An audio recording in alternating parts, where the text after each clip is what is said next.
Welcome back to my face. My name is Brianna Ansaldo. I'm the head honcho here at Bambi Media. Today I'm going to be discussing the Gen Z report from Edison Research, all about how they listen to podcasts. If you're watching on YouTube, you will have the benefit of having a screen share of the data right in front of you as I'm going to be explaining it. And if you're listening to this on the podcast, then that's cool as well. I will explain things the best that I can.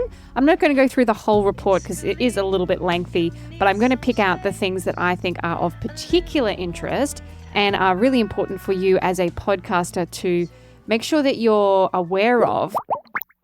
So the listening behaviors of Gen Z, they are incredibly engaged with podcasts and they love to binge listen. So if your podcast, when you launch it, you have multiple episodes ready to go for them, and then you launch it, they're gonna binge. As far as podcast advertising goes, Gen Z really listens to podcast ads, and Gen Z take action on the ads that they hear on podcasts more than other generations do, which is very interesting if you are working with a brand or if you're a brand yourself. Knowing that advertising in podcasts, if your market is for Gen Z, then you're going to be hitting it really well. So something to be aware of there as well. The bit of data that I found the most interesting is how did you first discover podcasts? So this is the Gen Z bracket between ages 13 and 24. 25% of people saw it on social media first. 19% saw it on social media influencer or personality pages that they've followed. So you've got a big whack of people straight up that the first place that they hear about podcasts is actually through social media. And a lot of that is through the video social snippets that you see people posting, that we post for all our clients. That is the engagement. So even though you might not get a like or a comment or something, they've still physically seen it and then they've remembered it. If the snippet's good enough, if the video hits well and it's, got good production value or it's a really juicy topic or something like that, they've seen it. They might not go and engage with it straight away, but it's like that brand recognition. That's why video snippets are so important. Audiograms less so, but there are different ways that you can work with audiograms to make them hit a little bit better. But video snippets for this generation and for other generations too, but this one particularly, it's so important to have really good video snippets because that's where most people are finding out about new shows. How are Gen Z listening to podcasts? 28% of Gen Z listen to podcasts nearly every day. They frequently listen with headphones at 68%.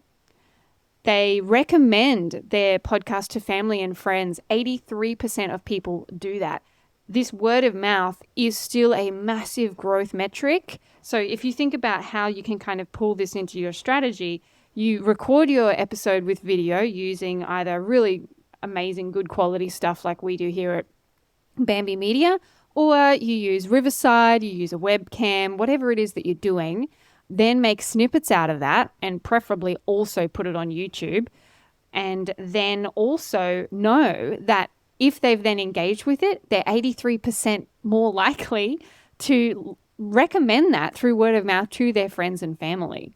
69% of Gen Z listen to podcasts while they're just walking around on foot, which is really cool because you've kind of got a captive audience there, right? They're not cleaning or cooking or, engaging with other things. And I think that's why the podcast advertising really hits well as well, because again, they're not distracted by other things. They're just maybe walking to a friend's house or walking to the shops or walking around the city or whatever. You're the only thing that's happening for them at that time. 84% of Gen Z monthly podcast listeners listen to or watch podcasts with a video component. This is really something I want you to take away. And I've hit on this quite a few times on the podcast as well. The importance of video to actually grow your podcast.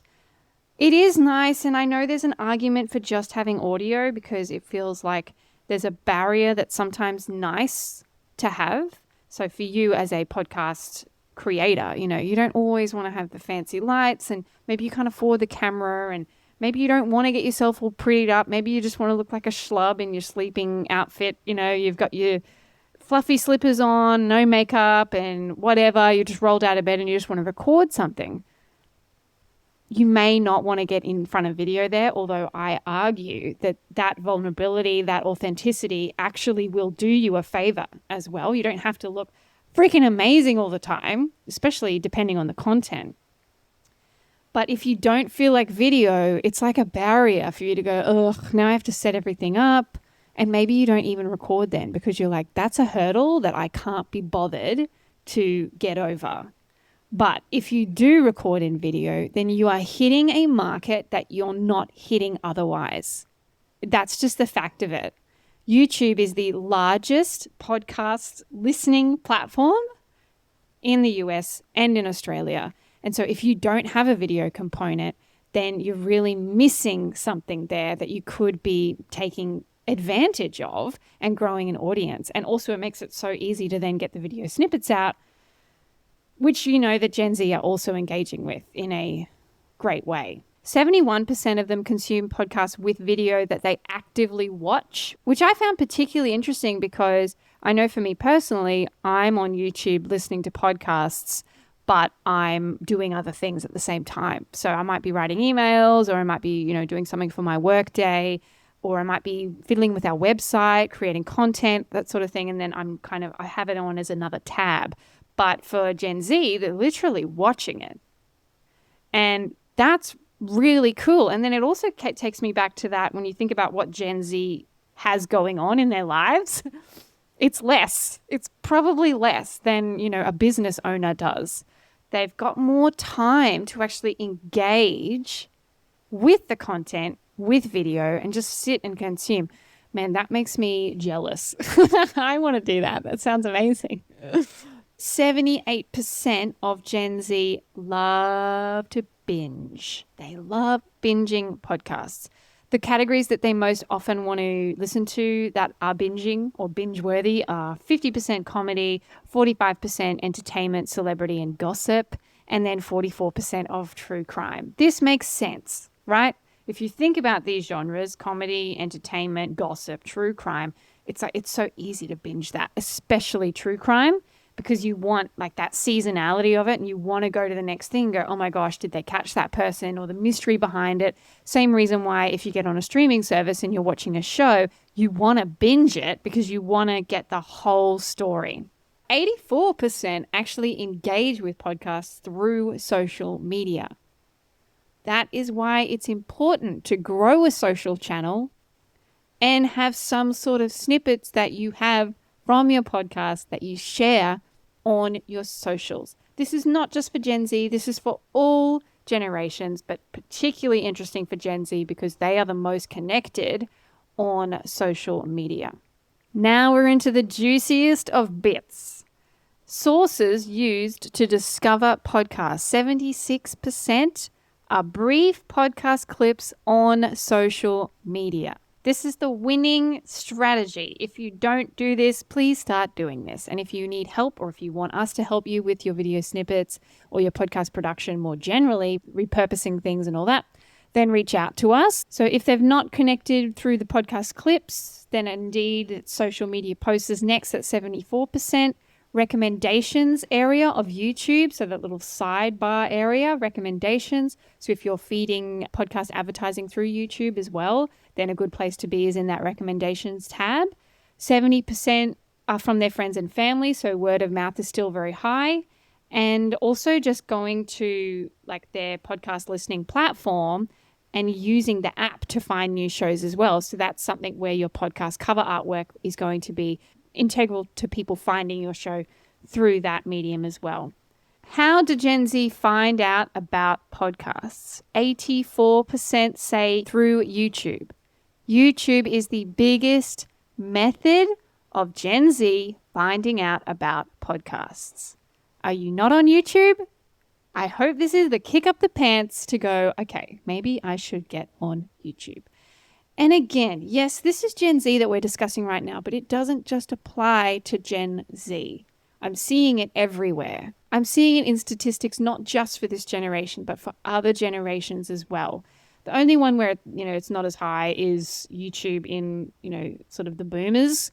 They don't watch YouTube as much, so you got to get them other ways.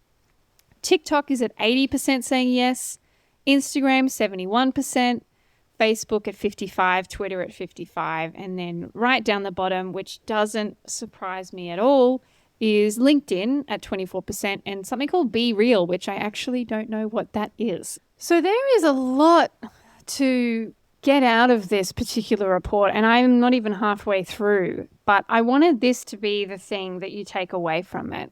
If you're looking at exploring a different strategy for your show, then video is where you should start. The video snippets that you create are important. Is your audio quality good? Is your video quality good? And if it's not, Gen Z are picky, okay? Like they get the real, relatable, authentic stuff. And it's okay to sometimes have a crappy looking, pixelated sort of video. But over the long term, you're not going to hit the market that you want to hit if you have bad audio quality and bad video quality. Audio quality matters more than video quality. The statistics have shown that, like, right off the bat.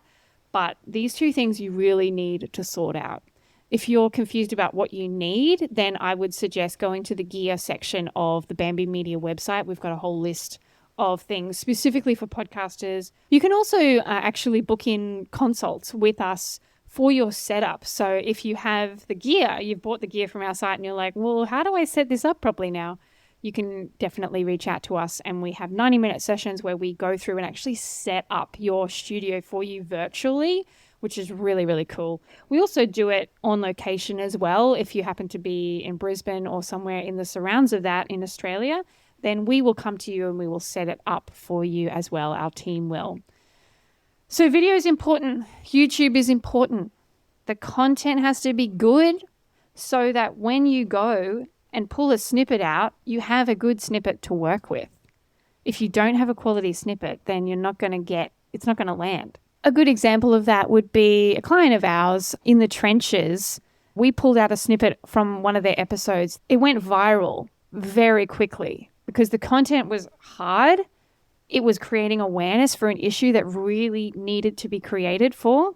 The video quality and the audio quality were fantastic, and all the little graphics and the things that we put in there just accentuated it as well. So it went viral and it has created massive awareness. That particular episode went bonkers as well. Lots of downloads, lots of YouTube video views, all the things. And it created from that one video snippet.